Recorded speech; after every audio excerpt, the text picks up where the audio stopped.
Hello बच्चों, नमस्कार। स्वागत है आप सभी का। देखो बच्चों, आज अपन पढ़ेंगे फैराडे का नियम। अपन ने पहले विद्युत अपघटन और विद्युत अपघटनी सेल के बारे में पढ़ा था प्रीवियस क्लास के अंदर। ठीक है, तो आज अपन शुरुआत करेंगे। फैराडे फैराडे ने क्या नियम दिए थे और उसमें अपन ने फर्स्ट लॉ ले रहे हैं इसका। प्रथम नियम में उसने क्या बोला था, जो अपन के विद्युत अपघटन की क्रिया होती है, इसमें जो अपन ने कल विद्युत अपघटनी सेल पढ़ा था, ठीक है, उस विद्युत अपघटनी सेल के अंदर जो इलेक्ट्रोड थे ना बेटा, इलेक्ट्रोड, जैसे चलो इसको अपन चित्र की सहायता से समझे। जैसे ये अपन के, चलो इसको थोड़ा नीचे बढ़ाते हैं। ये एक बर्तन है और इस बर्तन में अपन ने बेटा दो इलेक्ट्रोड लगाए थे, ये इस प्रकार, ठीक है।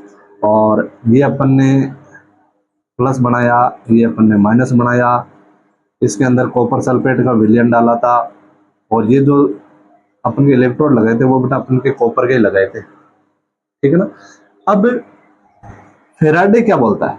फैराडे बोलता है ये जो विद्युत अपघटन की जो क्रिया है, ठीक है, विद्युत अपघटनी सेल के अंदर, इसमें जो ये इलेक्ट्रोड और जो दोनों ये इलेक्ट्रोड है, इन इलेक्ट्रोडों पे मुक्त होने वाली, जैसे देखो यहां से इससे अपन के जो प्लस था, ठीक है, यानी एनोड, एनोड से क्या हो रहा था, धातु मुक्त हो रही थी, ठीक है, और कैथोड पे क्या हो रही थी, जमा हो रही थी,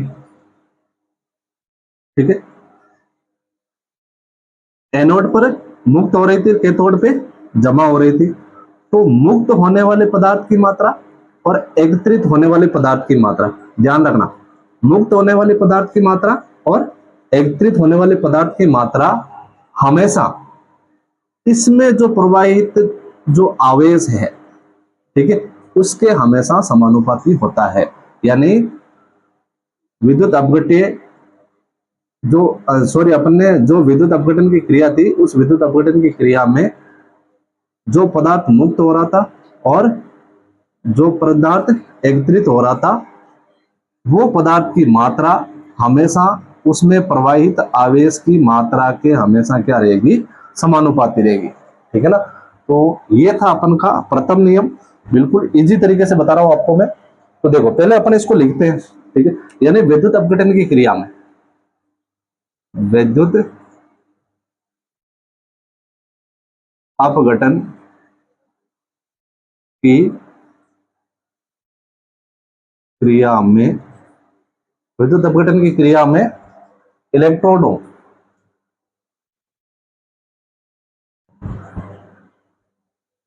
इलेक्ट्रोडों पर मुक्त या एकत्रित, पर मुक्त या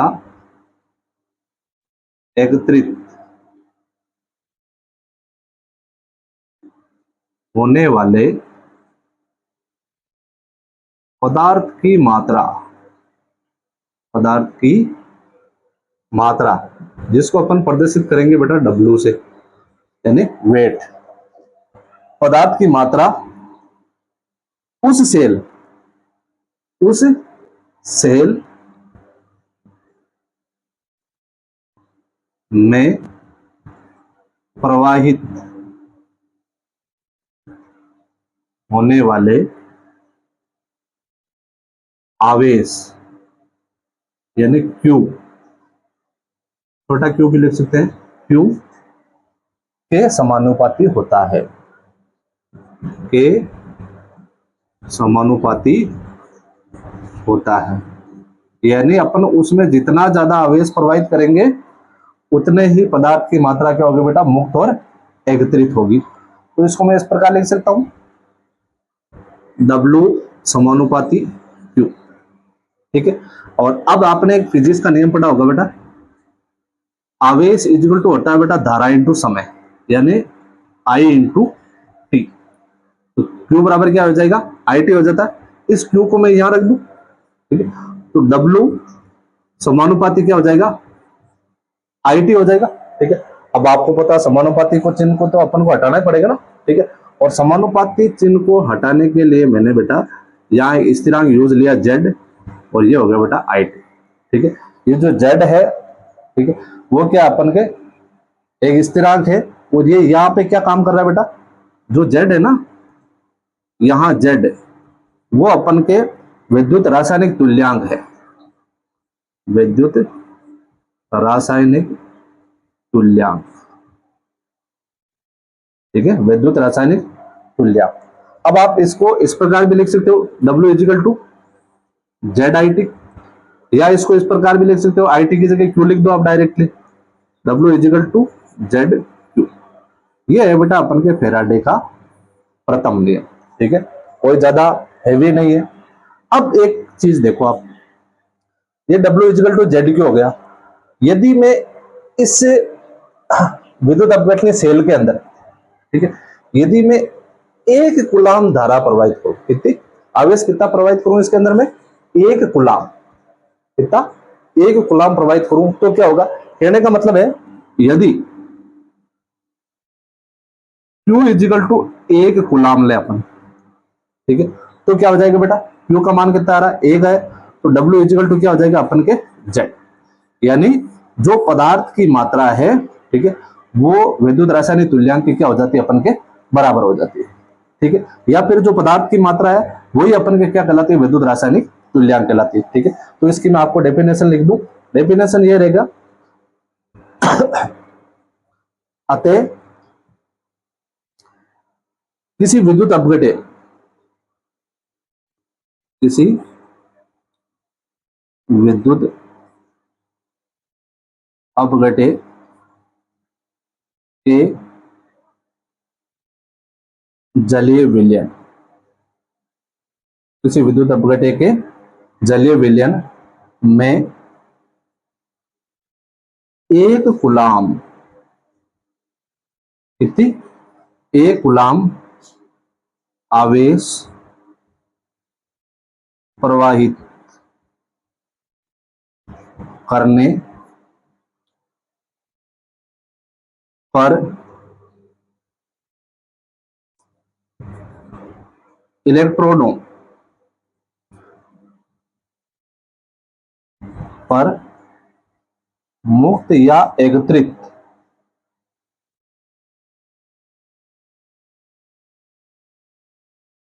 होने वाली पदार्थ की मात्रा,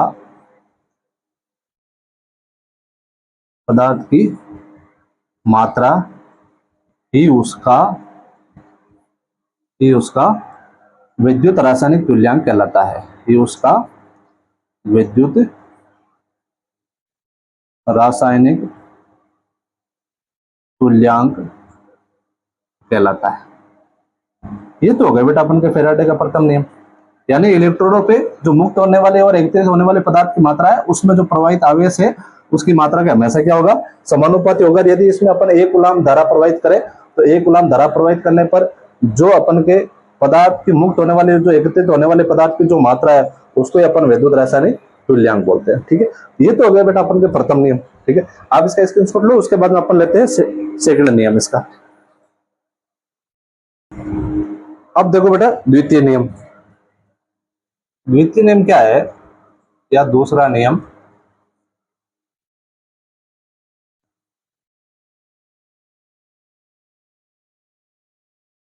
सेकंड नियम,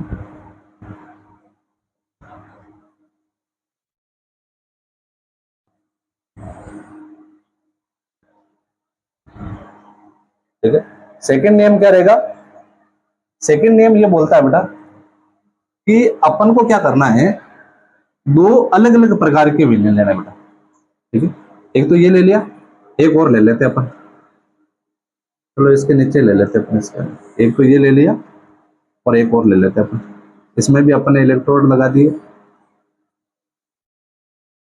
ठीक है। लेकिन अलग अलग विद्युत अपघटे का विलयन लेना, ये कॉपर सल्फेट का ले लिया, ये अपन चलो जिंक सल्फेट का ले लेते हैं, ZnSO4 का जलीय विलयन है, और इसके अंदर बेटा अपन ने जिंक की प्लेटें लगा दी, ठीक है, इलेक्ट्रोड लगा दिए अपन ने जिंक के, ठीक है, वही अपन ने प्लस माइनस कर लिया। अब इस ये क्या बोल रहा है कि जब अपन अलग अलग यानी कि अलग अलग विद्युत अपघटनों का जब जलीय विलयन लेंगे और उसमें समान समय के लिए समान समय के लिए यदि अपन समान धारा प्रवाहित करें, समान समय के लिए समान धारा प्रवाहित करें, तो इन इलेक्ट्रॉनों पर मुक्त या एकत्रित होने वाली जो पदार्थ की मात्रा है, ठीक है, वो मात्रा उनके तुल्यांकी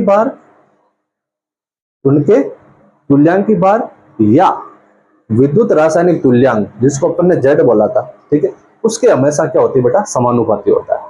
ठीक है, तो ये आपको अच्छे से दिमाग में बैठा लेना बेटा। मैंने क्या बोला है, जब अलग अलग विद्युत अपघटनों के, ये अपन ने दो अलग अलग विद्युत अपघटन ले लिए, ठीक है, इनका जलीय विलयन ले लिया। अब जलीय विलयन लेने के बाद में इसके अंदर अपने इलेक्ट्रोड डाल लिए, ठीक है। अब इलेक्ट्रोड डाल के जब इसमें समान समय में समान धारा प्रवाहित करे, समान समय के लिए समान यदि धारा प्रवाहित करे, तो इन इलेक्ट्रोडों पर मुक्त होने वाले या अपन के जो एकत्रित होने वाले जो पदार्थ की मात्रा है, ठीक है, वो उनके तुल्यांकी भार, ठीक है, इनके तुल्यांकी भार या विद्युत रासायनिक तुल्यांक हमेशा क्या होती है बेटा, समानुपाती होती है। ठीक है, तो ये आपको अच्छे से दिमाग में बैठा लेना है। अब देखो, मैं इसको लैंग्वेज में लिखता हूं। लैंग्वेज में क्या लिखेंगे अपन कि जब अलग अलग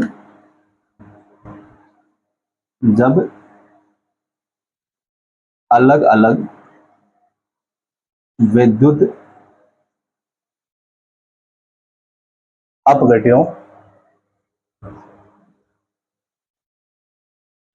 अपघटनों के जलीय विलयन,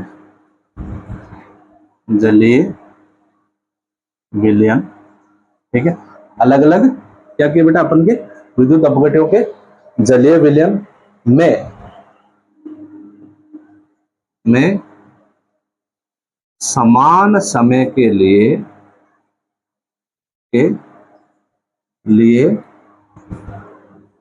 समान धारा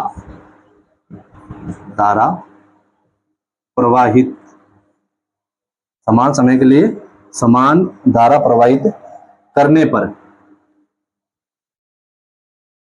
पर इलेक्ट्रोडों पर मुक्त या एकत्रित होने वाली पदार्थ की मात्रा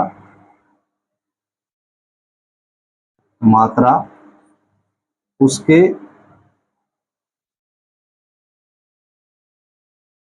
तुल्यांकी बारों को बेटा अपन ए से प्रदर्शित करते हैं, तुल्यांकी बारों या विद्युत रासायनिक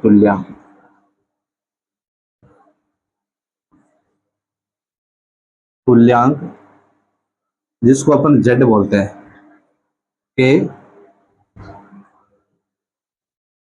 समानुपाती होता है। ठीक है, ये है बेटा सेकेंड नियम। अब मैंने इसके अंदर लिए बोला क्या बेटा, दो विद्युत अपघटन, दोनों का पदार्थ अलग अलग है। एक तो ले लिया बेटा अपने W1 और दूसरा हो गया अपन के W2, दोनों में पदार्थ की मात्रा है, वो किसके समानुपाती होती है बेटा, किसके बराबर होती है? या तो आप बोल सकते हो Z1 और Z2 के बराबर, Z1 अपॉन Z2 के बराबर, या फिर आप बोल सकते हो बेटा E1 अपॉन E2 के बराबर। ठीक है ना, ये है अपन का नियम। और आपको पता है आवेश क्या होता है बेटा अपन के, W बराबर क्या होता है, W बराबर क्या होता है, इसकी जगह मैं मान रखूं, देखो बेटा इसको आप हटाओ फिलहाल के लिए, ठीक है, W1 अपॉन W2, इसकी जगह मैं मान रखना हूं Z1, W का मान, W इक्वल टू होता है बेटा ZIT। और आपको पता है कि मैंने बोला था समान समय और के लिए समान धारा, कहने का मतलब T और I का मान दोनों में समान होना चाहिए। तो ये लिख दिया Z1 IT बटा Z2 IT is equal to किसके बराबर बेटा, E1 अपॉन E2 के। ठीक है, IT से IT चला गया, तो इसका मतलब क्या है बेटा अपन के Z1 बटा Z2 इज इक्वल टू क्या होता है बेटा E1 अपॉन E2। तो कहने का मतलब है जो तुल्यांकी भार है वो विद्युत रासायनिक तुल्यांक के हमेशा क्या होता है बेटा, बराबर होता है। ठीक है, तो ये चीज आ गई अपन के इसके बारे में। ठीक है, अब एक लाइन लिख रहा हूं मैं आपको, या फिर आप के डायरेक्टली लिख देता हूं मैं। तत्व का तुल्यांकी भार यहां लिख रहा हूं बेटा मैं, तत्व का तुल्यांकी भार, ठीक है, यानी ई विद्युत रासायनिक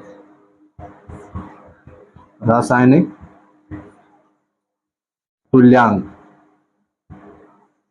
यानी जेड के बराबर होता है या के समानुपाती होता है, के समानुपाती होता है। इतना डिटेल से आपके बुक्स के अंदर नहीं बता रहेगा बेटा, मैंने आपको जीरो लेवल से बताया इसको। ठीक है, तो अच्छे से इसको देख लेना बेटा।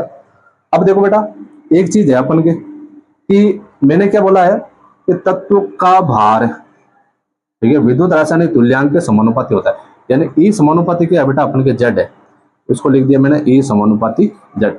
अब समानुपाती का यदि अपन चिन्ह हटाएंगे तो क्या होगा बेटा, अपन को एक स्थिरांक लगाना पड़ेगा, और इसलिए मैंने स्थिरांक लगा दिया ई बराबर एफ जेड।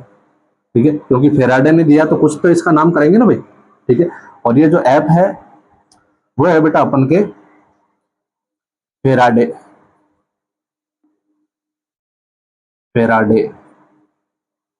ठीक है, फेराडे स्थिरांक भी बोल सकते हो या फेराडे भी बोल सकते हो। और आपको पता है एक फेराडे के अंदर कितना होता है, 96,500 गुलाम होता है। ये तो आपने पढ़ा ही होगा पिछली क्लासों के अंदर। ठीक है, अब ये 96,500 कैसा है बेटा, देखो इसका एक तरीका बताता हूँ आपको मैं, या चलो अपन क्लाउड में बंद कर लेंगे इसको। ठीक है, नोट लगा के कर रहा हूं आपके में, नोट यदि एक फेराडे, ठीक है ना, वो हमेशा एक मोल इलेक्ट्रॉन, एक मोल इलेक्ट्रॉन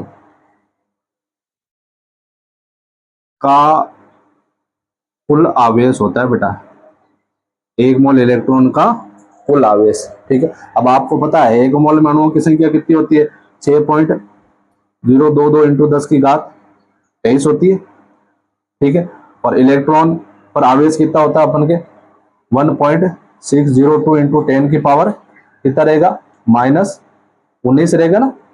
ठीक है, जब इसको आपस में सोल्व करेंगे तो अपन के जो मान आएगा वो आएगा बेटा 96,488.4 गुलाम के समथिंग। इसलिए अपन इसको क्या करते हैं बेटा, लगभग लिखते हैं अपन 96,500 गुलाम। ठीक है ना, ये इस प्रकार आता है बेटा आपके। ठीक है, यानी कि एक फेराडे बराबर क्या होता है, एक मोल इलेक्ट्रॉन का कुल आवेश।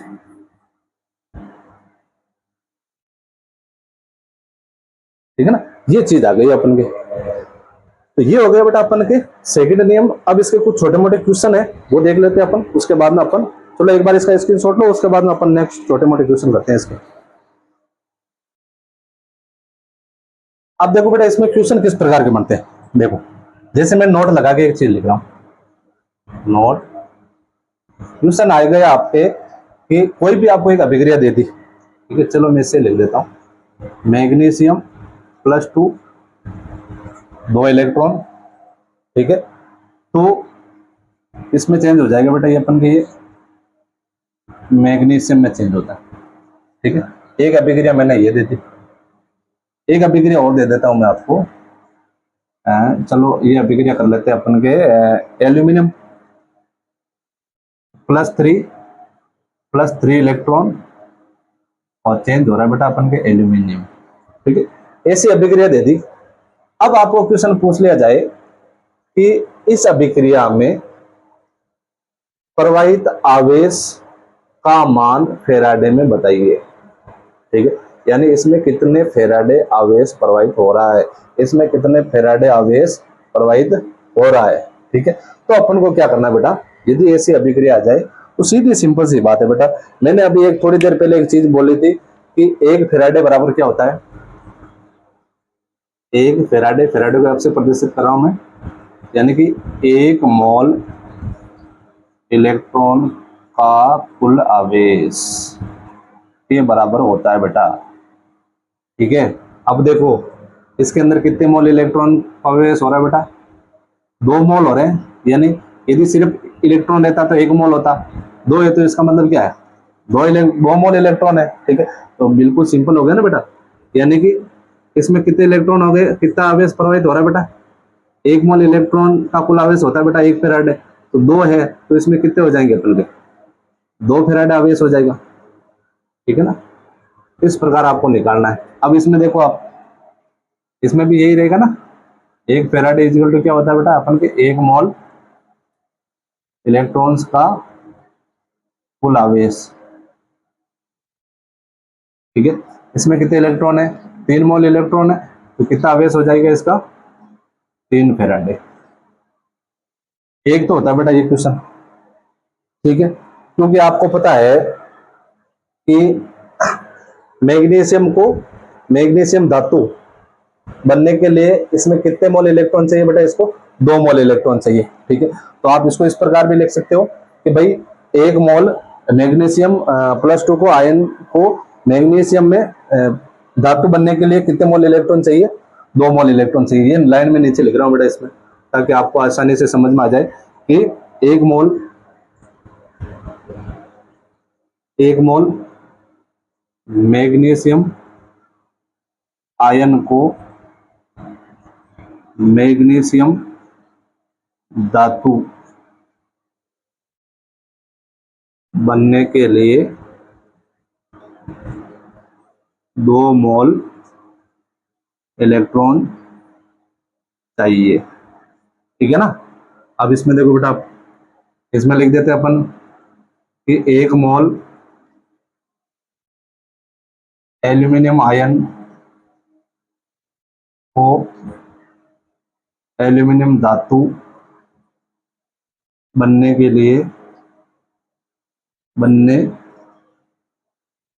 के लिए 3 मोल इलेक्ट्रॉन चाहिए। ठीक है ना, 3 मोल है तो 3 फेराडे, 2 मोल है तो 2 फेराडे, यदि 4 मोल हो तो 4 फेराडे, 5 मोल हो तो 5 फेराडे। ठीक है, ये चीज का आपको ध्यान रखना।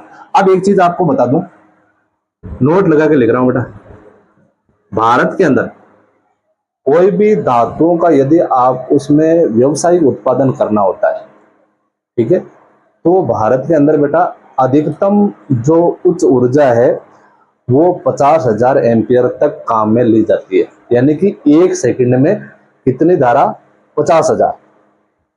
ठीक है, इतने उच्च धारा व्यवसायिक उत्पादन में, धातुओं के व्यवसायिक उत्पादन में उपयोग में ली जाती है। अब यदि आपको पूछ ली जाए कि ये जो धारा है, ठीक है, इसको बताओ आपको कि भारत के अंदर कितने फेराडे जो है धारा प्रयोग में ली जाती है। ठीक है, और आपको मैंने एक चीज बता दी कि भाई 50,000 एम्पियर जो धारा है वो 1 सेकंड के लिए आप प्रयोग में ले सकते हो। कहने का मतलब है ये अपन की, उनकी दे रखी है, आवर्ती दे रखी है कि भाई आप 1 सेकंड में 50,000 एम्पियर जितनी धारा आप उपयोग में ले सकते हो। ठीक है, तो यदि आपको पूछ लिया जाए कि फेराडे में इसका निकालना है तो क्या करोगे, तो इसके लिए आपको मैं एक चीज लिखवा रहा हूं कि धातुओं के व्यावसायिक, धातुओं के व्यावसायिक उत्पादन में, उत्पादन में लगभग 50,000 एम्पियर धारा प्रयोग में लाई जा सकती है, जा सकती है। अब यदि मैं इसको चेंज करूं अपन के कूलाम में, इसको यदि मेरे को कूलाम में चेंज करना है आवेश, ठीक है, तो आवेश बराबर क्या होता है बेटा, Q इक्वल टू IT। ठीक है, आई क्या बेटा अपन के धारा है, कितनी धारा है अपन के 50,000, तो यह लिख देता हूं मैं 50,000 इंटू कितने टाइम के लिए बेटा, 1 सेकंड के लिए, तो ये लिख दिया अपन ने 1 सेकंड, तो अपन के कितना प्राप्त हो जाएगा 50,000 कूलाम। ये अपन के धारा का मान बेटा कूलाम में आ गया। और अब आपको पता है 1 फेराडे बराबर क्या होता है, 96,500 कूलाम। तो यदि इसको अपन को फेराडे में चेंज करना है तो क्या करेंगे, 50,000 बटा 96,500, तो अपने आप ही फेराडे का मान आ जाएगा। ठीक है, यानी कि बेटा लगभग 0.518 फेराडे प्रति सेकेंड। ठीक है, ये मान आता है बेटा भारत के अंदर अपन के जो विद्युत धारा प्रवाहित होती है। ठीक है, अब आपको एक क्वेश्चन देता हूं बेटा मैं, वो क्वेश्चन करना है। क्वेश्चन ये है कि क्वेश्चन क्या है, हाँ क्वेश्चन नंबर अपन लिख रहे हैं 1 कि CuSO4 के जलीय विलयन, CuSO4 के जलीय विलयन को 1.5 एम्पियर 1.5 एम्पियर की धारा से 10 मिनट तक विद्युत अपघटन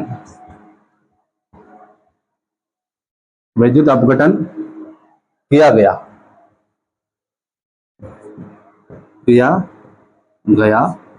तो कैथोड पर निक्षेपित कॉपर का द्रव्यमान ज्ञात कीजिए। यानी बेटा अपन के कॉपर सल्फेट का विलयन दिया हुआ है, यानी एक बर्तन है, इसमें तो अपन के भर दिया बेटा CuSO4 का विलयन, और इसमें 2 इलेक्ट्रोड लगा दिए। ठीक है, और इसका कनेक्शन कर दिया अपन के बैटरी से। ठीक है, प्लस और माइनस, ये कैथोड है, ये एनोड है। ठीक है, अब ये बोल रहा है कि कॉपर सल्फेट का जलीय विलयन, ठीक है अपन ने ले लिया, इसमें 1.5 एम्पियर, यानी इस बैटरी से कितनी धारा प्रवाहित हो रही है अपन के 1.5 एम्पियर, कितने मिनट के लिए, 10 मिनट के। ठीक है, तो विद्युत अपघटन किया गया तो कैथोड पर, यानी इस पर अपन को शुद्ध कॉपर प्राप्त करनी है बेटा। शुद्ध कॉपर का जो द्रव्यमान है वो कितना प्राप्त होगा। ठीक है, तो अपन क्या करते हैं बेटा, सबसे पहले तो इसका विद्युत अपघटन करते हैं, इसका कॉपर सल्फेट का। तो आंसर लिखते हैं बेटा अपन कि CuSO4 की जब विद्युत अपघटन की क्रिया होती है तो Cu+2 और क्या होता है बेटा SO4-2, ये प्राप्त होती है अपन। ठीक है, अब आपको पता है ये कॉपर क्या होती है बेटा, ये इसमें घुलेगी, फिर ये यहाँ प्राप्त होगी अपन की कैथोड पे शुद्ध धातु प्राप्त होगी, और शुद्ध धातु प्राप्त होने के लिए कैथोड पे कौन सी अभिक्रिया होती है बेटा, Cu+2 2 इलेक्ट्रॉन ग्रहण करके इसमें चेंज हो जाता है, कॉपर में चेंज हो जाता है। ठीक है, अब यदि मेरे को इसका आवेश ज्ञात करना है, सॉरी इसको देखना है, अभी 2 मोल इलेक्ट्रॉन से कितने अपन के कॉपर प्राप्त हो रही है, तो मैं इसको लिख सकता हूँ बेटा, देखो 2 इलेक्ट्रॉन मानो चाहे 2 फेराडे लिखो, बात तो एक ही है, सेम ही चीज है। और कॉपर कितना प्राप्त हो रहा है, कॉपर का द्रव्यमान ज्ञात करना, तो 2 फेराडे में जो अपन के कॉपर का फिलहाल जो द्रव्यमान है वो है बेटा 63 ग्राम, यानी कॉपर का जो परमाणु भार है, ठीक है, वो कितना होता है 63। जैसे सोडियम का 23 होता है, ऑक्सीजन का 16 होता है, उसी प्रकार कॉपर का कितना होता है बेटा अपन के 63 ग्राम। कहने का मतलब है 2 फेराडे में कितना प्राप्त होता है अपन को, 63 ग्राम प्राप्त होता है। ठीक है, तो अब यदि एक चीज देखनी बेटा अपन को कि और क्या दे रखा है, एक तो धारा दे रखी है, यानी आई का मान दे रखा है, वो कितना 1.5 एम्पियर। ठीक है, टी दे रखा है बेटा अपन के, कितना दे रखा है 10 मिनट। ठीक है, तो क्यू का मान नहीं निकाल सकते अपन, Q = IT, तो क्या हो जाएगा अपन के, देखो 10 मिनट है तो बेटा अपन को निकालना तो सेकंड में है, तो पहला काम तो इसको सेकंड में चेंज करने का काम कर लेते हैं अपन, 10 × 60 यानी 600 सेकेंड, पहला काम तो अपन ने ये कर लिया। ठीक है, अब IT यानी I × T 1.5 × कितने हो गए 600, तो ये हो गया बेटा अपन के 900 कूलाम अपन को प्राप्त हो गया। यानी ये तो अपन के 900 कूलाम अपन ने किससे निकाला है, इस क्वेश्चन के हिसाब से निकाला है कि ये बोल रहा है कि 2 फेराडे से 63 ग्राम प्राप्त होता है। ठीक है, तो अब आप बताओ मेरे को 900 कूलाम से आपको कितना ग्राम कॉपर प्राप्त होगा। ठीक है, तो 2 फेराडे में आपको पता है 1 फेराडे के लिए 96,500 कूलाम होता है, ठीक है। तो 2 फेराडे के लिए क्या हो जाएगा, 2 × 96,500 कूलम, ठीक है। और जबकि 2 × 96,500 कूलम से अपन के प्राप्त कितना होता है, 63 ग्राम प्राप्त होता है। तो अपन को निकालना कितने में है, 900 कूलम से निकालना है। तो ठीक है, तो देखो बेटा इधर क्या है कि देखो क्वेश्चन के अंदर दे रखा है, चूंकि 2 फेराडे आवेश से प्राप्त जो कॉपर है वो है बेटा 63 ग्राम, ठीक है। इसको मैं कन्वर्ट कर लेता हूं बेटा, 2 × 96,500 कूलम आवेश से प्राप्त कॉपर होती है वो बेटा 63 ग्राम। तो 1 कूलम से कितनी हो जाएगी, 1 कूलम के लिए यदि अपन को निकालना है तो क्या हो जाएगा अपन के 63/2 × 96,500, यही होगा। अब देखो इसको, अब यदि मेरे को कितने के लिए निकालना है, 900 के लिए निकालना है, तो 900 कूलम 900 सी के लिए हो जाएगा बेटा 63/2 × 96,500 इंटू क्या हो जाएगा बेटा अपन के 900 हो जाएगा, ठीक है ना। इतने के लिए अपन को निकालना है। अब ये जो मान आएगा ना बेटा, वो मान आएगा अपन के,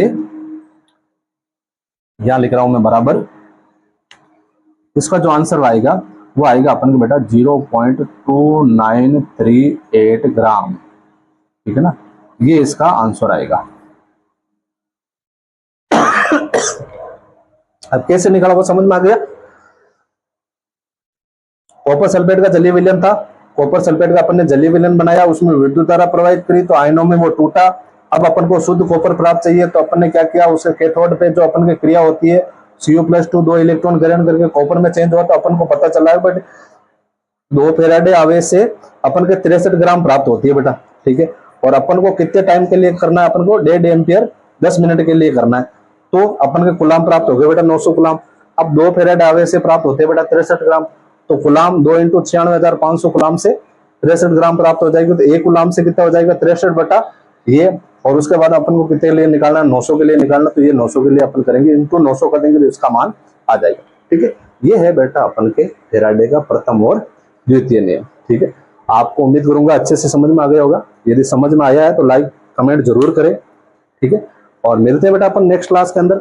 अब नेक्स्ट क्लास के अंदर अपन पढ़ेंगे इलेक्ट्रोड के बारे में, इलेक्ट्रोड विभव के बारे में, और मानक इलेक्ट्रोड विभव क्या होता है, हाइड्रोजन इलेक्ट्रोड विभव क्या होता है, बिल्कुल 0 लेवल से अपन पढ़ेंगे, ठीक है।